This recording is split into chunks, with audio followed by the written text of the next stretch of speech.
Hello বন্ধুরা, welcome to only sports view. তো এই ভিডিওতে আবারও আইএসএল নিয়ে আপডেট রয়েছে। তো আইএসএলের ট্রান্সফার আপডেট রয়েছে এবং তার পাশাপাশি মোহনবাগান ইস্ট বেঙ্গলকে নিয়ে আপডেট রয়েছে। তার পাশাপাশি জেসন কামিন্স সে কী বললো প্রেস কনফারেন্সে, তো সেটাও জানাবো। তো ভিডিওটি সবাই শেষ পর্যন্ত দেখতে থাকো। আর চ্যানেলে নতুন হয়ে থাকলে চ্যানেলটি সাবস্ক্রাইব করে পাশে থাকা বেল আইকনটিকে অন করে পাশে থেকো।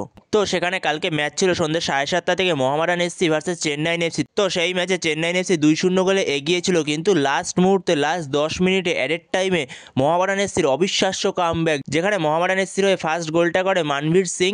যেখানে মোহামেডান এফসি ফার্স্ট হাফেও গোল করতে পারতো, যেখানে মোহামেডান এফসি একটা পেনাল্টি পেয়েছিল।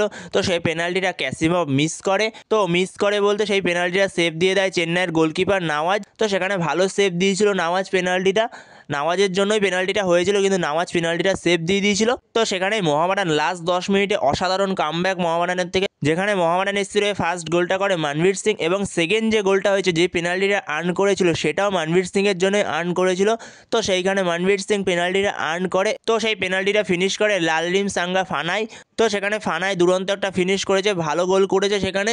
তো সেই গোলের সুবাদায় শেষ পর্যন্ত মোহামেডান এফসি 2-2 গোলে ড্র করে ম্যাচটা। তো অবিশ্বাস্য একটা কামব্যাক ছিল মোহামেডান এফসির কালকের ম্যাচে। তো এরপরে যদি ট্রান্সফার আপডেট একজন বিদেশিকে নিয়ে কথা বলা যায়, যার নাম হচ্ছে দাউসান লাগাতার। মন্টিনেগ্রোর একজন সেন্টার ব্যাক এবং সেন্টার ব্যাকের পাশাপাশি সে ডিফেন্সিভ মিডফিল্ডেও খেলতে পারে, যার মার্কেট ভ্যালু হচ্ছে 4.8 ক্রো। তো এই প্লেয়ারটার বেশ প্রোফাইলটা বেশ ভালোই লাগছে। অনেক জায়গায় খেলার তার অভিজ্ঞতা রয়েছে, যেরকম হাঙ্গেরির ফার্স্ট ডিভিশন লিগে খেলার অভিজ্ঞতা রয়েছে, মন্টেনেগ্রোর ফার্স্ট ডিভিশন লিগে খেলার অভিজ্ঞতা রয়েছে, পোল্যান্ডের ফার্স্ট ডিভিশন লিগে খেলার অভিজ্ঞতা রয়েছে। তো অনেক জায়গাতেই তার খেলার অভিজ্ঞতা রয়েছে। ইউরোপা লিগের কোয়ালিফায়ার্সেও তার খেলার অভিজ্ঞতা রয়েছে। তো অনেক জায়গাতেই তার খেলার অভিজ্ঞতা রয়েছে। তো এই দাউসান লাগাতার এই প্লেয়ারের সঙ্গে কেরালা ব্লাস্টার্স এফসি তারা 2026 সাল অবধি চুক্তি করেছে। 31 মে 2026 সাল অবধি তার সঙ্গে চুক্তি করেছে। তো এবার দেখা যাক এই প্লেয়ারটা ইন্ডিয়াতে এসে আইএসএল এ কেরালা ব্লাস্টার্স এফসির হয়ে কিরকম পারফরমেন্স করে। তো এরপরের আপডেটটি হলো মোহনবাগানের তরুণ গোলকিপার সাহিদ জাহিদ। তো সে মোহনবাগান ক্লাব ছেড়ে আই লিগের ক্লাব রিয়েল কাশ্মীরে যোগ দিতে চলেছে। পুরো পার্মানেন্ট ডিলে যোগ দিচ্ছে না, সে বাদবাকি মরশুমের জন্য যোগ দিচ্ছে, যে বাদবাকি মরশুমটা পড়ে রয়েছে এই সিজনে। তো সেই মরশুমটুকুর জন্যই সে রিয়েল কাশ্মীরের হয়ে যোগ দিচ্ছে আই লিগে।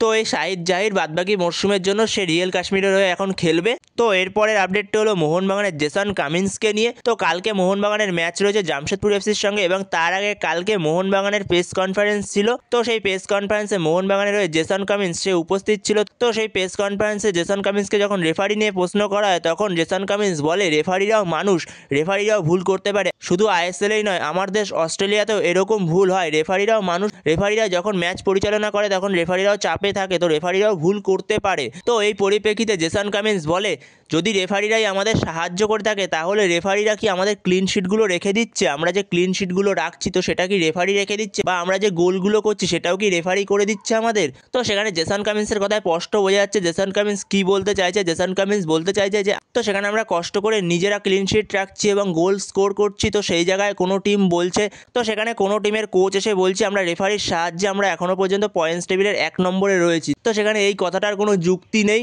এছাড়াও কামিন্স বলেছে আমরা এই মুহূর্তে যে ফর্মের মধ্যে দিয়ে যাচ্ছি, দে আর ডিফারেন্ট ক্লাব, মানে অনেকটাই ভালো খেলছে অন্য কোনো টিমের থেকে। তো অন্য টিমের থেকে ভালো ফর্মে রয়েছে, তো এটাই বলতে চাইছে কামিন্স। তো সেখানে কামিন্স দুর্দান্ত জবাব দিয়েছে, যে সাংবাদিক সম্মেলনে যে প্রশ্নগুলো করা হয়েছে তার পরিপ্রেক্ষিতে। তো দারুণ জবাব ছিল কামিন্সের জবাবগুলো। তো এরপরের আপডেটটি হলো ইস্ট বেঙ্গলকে নিয়ে। তো ইস্ট বেঙ্গলের প্লেয়ার আনোয়ার আলী, সে মনে হয় না এফসি গোয়া ম্যাচেও সে অ্যাভেলেবেল থাকবে। সে এখনও পর্যন্ত অনুশীলন করেনি, তো সেই জায়গায় মনে হয় না সে এফসি গোয়া ম্যাচেও অ্যাভেলেবেল থাকবে। তো সেই যে মুম্বাই ম্যাচে সে চোটটা পেয়েছিল, তো সেই চোটটা তাকে এখনও পর্যন্ত ভোগাচ্ছে। তো সেই জায়গায় মনে হয় না সে এফসি গোয়া ম্যাচের জন্য অ্যাভেলেবেল আছে। তো এটাই ধরে রাখো, সে যে এফসি গোয়া ম্যাচে অ্যাভেলেবেল থাকবে না, এটাই হয়তো কনফার্ম। তো এরপরের আপডেটটা হলো ইস্ট বেঙ্গলের নতুন প্লেয়ার রিচার্ড সেলিসকে নিয়ে। তো রিচার্ড সেলিস সে প্রথম দিন অনুশীলনে সে দুরন্ত ঝলক দেখিয়েছে। তো সে 4টে গোল করেছিল প্রথম দিনের অনুশীলনে।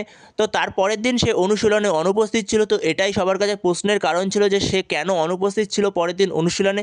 তো সেই জায়গায় যেরকমটা জানাচ্ছে তার কুচিতে হালকা একটা চোট ছিল। তো সেইখানে তার স্ক্যান করা হয়েছিল এবং স্ক্যানের রিপোর্টে তার কোনো রকম কোনো খারাপ সংবাদ আসেনি। তো এটাই ইস্টবেঙ্গলের জন্য স্বস্তির খবর।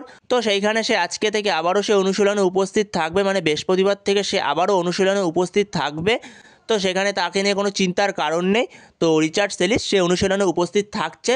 তো সে এফসি গোয়া ম্যাচেও সে অ্যাভেলেবেল থাকবে, এবং এফসি গোয়া ম্যাচে হয়তো সে প্রথম 11-এ স্টার্ট করবে না। প্রথম 11-এ হয়তো তাকে দিয়ে স্টার্ট করাবে না অস্কার বুজন। তো সেকেন্ড হাফে তাকে নিয়ে আসবে সাবস্টিটিউট হিসেবে। তো বন্ধুরা এই ভিডিওতে এই পর্যন্ত। তো এই ভিডিওতে এই আপডেটগুলো নিয়ে আলোচনা করার ছিল। তো ভিডিওটি ভালো লাগলে অবশ্যই লাইক শেয়ার সাবস্ক্রাইব করতে ভুলো না। তো নেক্সট ভিডিওতে দেখা হচ্ছে, ততক্ষণের জন্য বাই বাই।